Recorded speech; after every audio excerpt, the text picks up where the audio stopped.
Thank you very much, everyone. It is great to be back in beautiful British Columbia. As I said at the outset, we used to love to vacation here as kids, and including here in Surrey. And I always remember my parents' friends who were welcoming us here. They could afford homes. They felt safe. Life was affordable and optimistic. And my folks would tell me that if I worked hard enough, one day I could even have a little cabin or cottage in beautiful BC.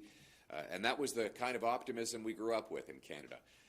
A beautiful, hopeful future. It was the deal, simple deal. You work hard, you get a great life. And I think that my friends who are here with me today would agree. Sukhman Gill, our Member of Parliament for Abbotsford, South Langley. Sukhman, thank you very much for being here, and congratulations on your election. Candidate Sukh Pander, and of course Jesse Sahota, not only a candidate but also a police officer and a wrestling coach. He is acting as security for me here today. Look at the shoulders on this guy, strong guy. And they grew up with the same hope and the same deal in Canada. You work hard, you get a great life, and that's why people come to this country. But after 10 years of Liberals, everything costs more. It's impossible for our youth to afford homes. Single mothers wonder how they'll feed their kids. Food price inflation is on the rise again. We saw it just today. We see Liberals have not only doubled the national debt, they have doubled the housing costs, doubled food bank lineups, and doubled gun crime. Here we are today at a location that was the victim of one of those very crimes. Let me read from Red FM. Surrey Police Service officers are investigating a shooting incident at the Royal King Banquet Hall located in the Pale Business Centre. According to police, damage to the exterior of the banquet hall was discovered by staff at 1 a.m.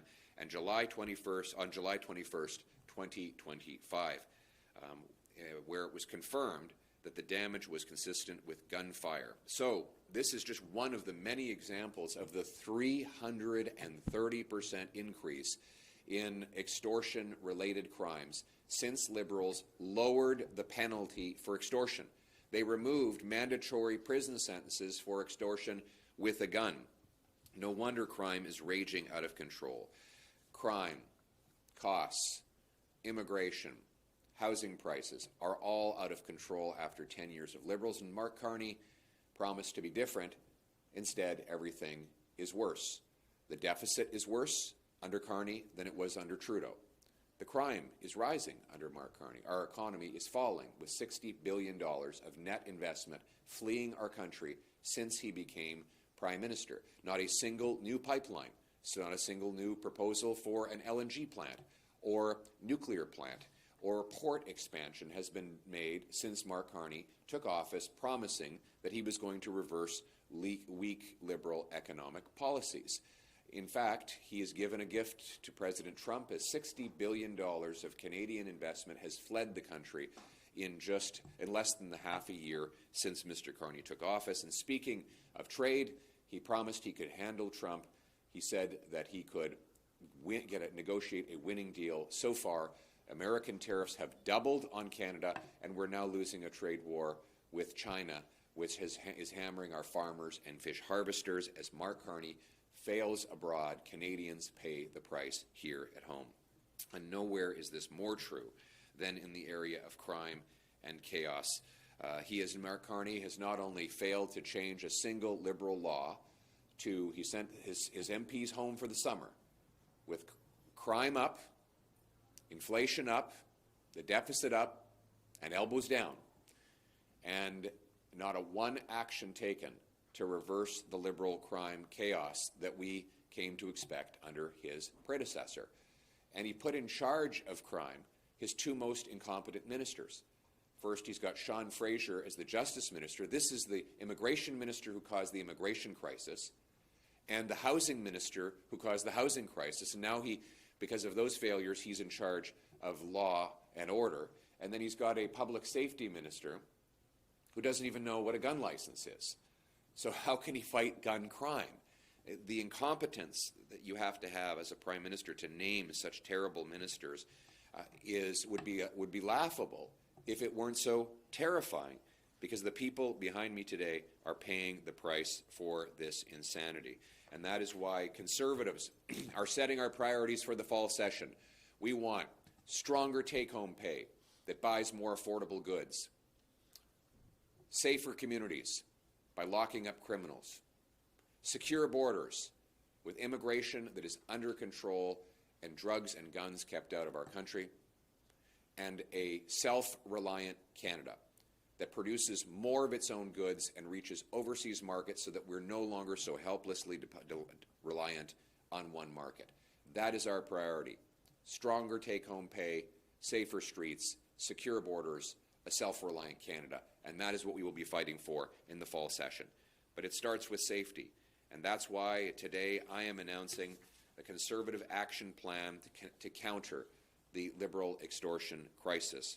Number one, we're calling on the government to immediately list the Bishnoi gang as a terrorist organization. The Bishnoi gang has been terrorizing communities, shooting up neighborhoods, extorting our people, and taking the money out of our country. There's evidence now that their violence is linked to terror and to political motivations. This is why numerous mayors and premiers, including Mayor Patrick Brown from Brampton, have called for this group to be listed as a terrorist body. Doing so would allow police to arrest anyone who raises money, organizes, plans, does logistics or recruitment, and put those people in jail, or if they are non-Canadians, kick them out of this country. Next, we are calling for jail and not bail by repealing Liberal Law C-75 and Liberal Law C-5, that we will ensure that offenders who engage in extortion go to jail. They are not automatically released again and again through the revolving door. Finally, we're calling for the adoption of our Deputy Leader Tim Uppal's bill making mandatory prison sentences for extortion. First offense will be minimum 4 years. If it's with a gun, it will be 5 years and up to 7, and it will be an aggravating offense if the extortion involves the use of fire. So this action plan will help us to become more secure. And I would add Michelle Rempel's bill. She's announcing she's bringing in a bill saying that immigration status should not be used by judges to reduce the sentences of convicted criminals. You know, the other day we had a judge who said, well, this individual is a non-Canadian, and if they get a high conviction, they'll be deported from the country. Well, that's what we want. If someone commits a crime when they're here as a visitor, we want them to do a sentence in prison and then get the hell out of Canada. We don't want to keep criminals in our streets. We don't want to invite criminals to our country. Every single criminal who visits our country and is a non-Canadian should be quickly deported from our country. The Liberals, under Mark Carney, have lost track of 600 convicted criminals who are wandering our streets committing even more crime. These are not even Canadian citizens. We need to bring back an immigration system that brings in only the right people in the right numbers. People who lawfully enter our country and follow all the rules are welcome to contribute, but only in the numbers we can absorb, and only law-abiding, hardworking people need to be allowed into our country. That is the approach that Conservatives will take. Again, our priorities for the fall session are to bring in stronger take-home pay that buys you more, safer streets with criminals behind bars, secure borders with immigration that is under control and lawful, and fourth and finally, a self-reliant Canada, a Canada where we produce our own goods, we export to markets around the world, no longer dependent on the Americans. By the way, I heard that Mark Carney is celebrating today that he set up yet another bureaucracy. This is his answer to the American tariffs. He's going to create a new office. Mr. Carney, we don't need more bureaucrats and offices in Ottawa. We don't need to build an office. We need to build pipelines, mines, LNG plants, nuclear plants. Not one of those projects has been proposed since Mark Carney took office. And that is why our Sovereignty Act, the Canadian Sovereignty Act that Conservatives are proposing, will repeal the anti-energy laws, make this the fastest place to get a permit, end capital gains tax when you reinvest the money in Canada to bring back the hundreds of billions of dollars of investment that the Carney Liberals have lost our country. Bring it back to Canada, make this a strong, self-reliant country for a change. That is our purpose, that is our mission. Now, let's get to work. Thank you.